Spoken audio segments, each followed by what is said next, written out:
The British monarchy may be facing its most uncomfortable internal feud in years, and according to growing palace speculation, it all started while the world was focused on King Charles's health. Because behind the carefully staged royal appearances, whispers began spreading about something much darker happening inside palace walls. Quiet meetings, unusual paperwork, ceremonial changes almost nobody noticed at first. And at the center of it all was Queen Camilla. Some royal insiders now believe she was trying to do something Queen Elizabeth never wanted to happen, slowly positioning her own family closer to the monarchy itself. But if that's true, there was one person inside the royal family who was never going to let it slide. Princess Anne. And what reportedly happened after Anne began quietly looking into things may have triggered one of the most explosive private clashes the royal family has seen in decades. Because this story isn't really about titles. It's about power. And the deeper you go, the messier it gets. When King Charles revealed his cancer diagnosis, the entire monarchy entered survival mode almost overnight.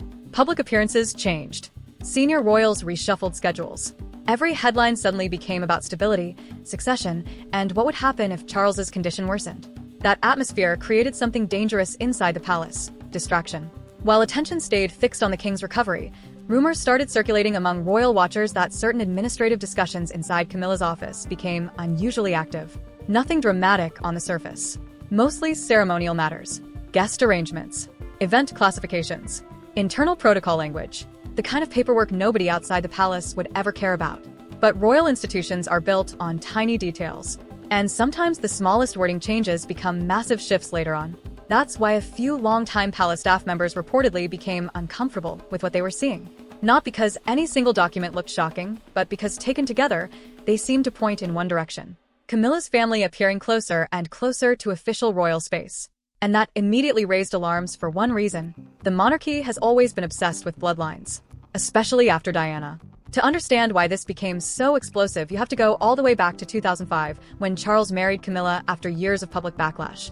At the time, tensions around the relationship were still incredibly raw. For millions of people, Princess Diana remained the emotional center of the royal family. And Camilla's arrival into the institution was viewed by many as controversial from the beginning. That's why Queen Elizabeth reportedly handled the marriage with extreme caution. For years, royal commentators have claimed the late Queen wanted very clear boundaries between Camilla's private family life and the official royal structure. Camilla would support Charles. She would eventually become Queen Consort. But the monarchy itself would remain centered around the direct royal line: William, Harry, and eventually their children. That distinction mattered enormously, because titles inside the monarchy are not just symbolic. They represent access, status, visibility, and long-term legitimacy inside one of the oldest institutions on Earth. And according to palace speculation, that line may have started quietly shifting after Elizabeth passed away. At first, almost nobody noticed. Then came the coronation. When viewers watched King Charles's coronation ceremony, many people focused on tradition, history, and spectacle. But some royal analysts paid attention to something else entirely: positioning. Camilla's family appeared more visible than ever before. Her grandsons served in ceremonial roles. They appeared in highly photographed moments. They stood near senior royals during one of the most important events in modern royal history. To most viewers, it looked harmless.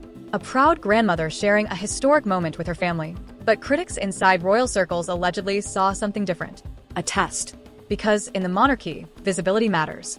Public comfort matters. Repetition matters. The more often people see someone connected to royal life, the more normal that connection begins to feel over time. And according to some royal commentators, that may have been the real significance of those appearances. Not immediate power, gradual normalization. But behind the scenes, rumors claim something even bigger may have been developing. As speculation grew, reports began circulating about quiet administrative changes connected to ceremonial classifications and palace access categories. The details remain unverified, but several royal-focused media figures claimed internal structures were being adjusted in ways that could potentially benefit Camilla's side of the family over time. Again, nothing dramatic on paper. That's what made it difficult to detect. Royal institutions rarely move through huge public announcements. They move through procedures, technical language, invitations, seating arrangements, event roles, small changes repeated consistently until they become accepted reality. And according to the rumors, that's exactly what made some palace staff uneasy, especially because the timing overlapped with Charles's illness. Then allegedly, someone brought concerns directly to Princess Anne. And if there's one royal with a reputation for protecting the institution above personal feelings, it's Anne. unlike other members of the family, and has spent decades building an image of discipline, loyalty, and brutal efficiency. She avoids drama publicly, works constantly, and has long been viewed as one of the monarchy's most serious figures, which is why the rumors surrounding her involvement exploded so quickly. According to palace speculation, and quietly began reviewing internal inconsistencies tied to ceremonial planning and administrative approvals. Some reports even claimed draft documents connected to future royal events included unusually elevated roles connected to Camilla's family circle. None of this has been officially confirmed, but once those rumors reached royal commentators online, the story took on a life of its own, because people immediately connected it to another figure who has never fully trusted Camilla: Prince William. William's relationship with Camilla has reportedly remained complicated for years, largely because of the lingering emotional shadow surrounding Diana's marriage and death. While public appearances often remain professional, royal experts have repeatedly suggested there are deep private tensions beneath the surface. And according to insiders, this situation may have pushed those tensions to a breaking point. Reports began emerging that William wanted tighter oversight over future ceremonial decisions and internal classifications connected to royal appearances, not necessarily as an attack on Camilla personally, but as protection for the direct line of succession. Because from William's perspective, the monarchy's future belongs to the heirs: George, Charlotte, Louis, not extended branches entering through marriage. That distinction reportedly became central to the entire conflict.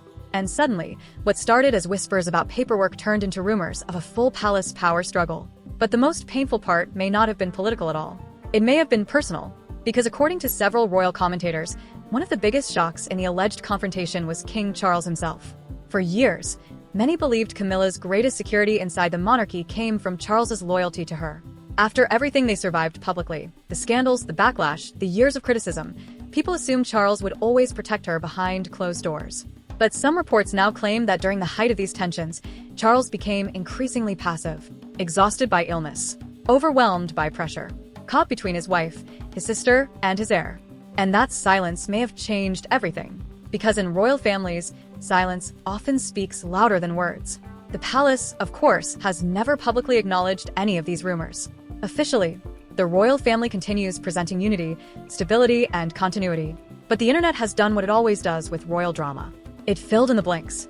And once people started connecting Charles's illness, William's growing authority, Anne's reputation for institutional loyalty, and Camilla's increased visibility, the speculation exploded into a full-blown narrative about succession, influence, and control inside the monarchy. Whether every detail is true almost becomes secondary, because the reason the story spread so fast is that it taps into something much deeper the public already believes about the royal family. That beneath the ceremonies, the smiles, and the balcony appearances, there are constant internal battles happening behind closed doors. Battles over image, over legacy, over who belongs, and over who gets erased. What makes this situation especially fascinating is that it arrives at a moment when the monarchy itself feels fragile. Queen Elizabeth, the institution's stabilizing force for over 70 years, is gone. Charles is battling health concerns. Harry remains distant from the family.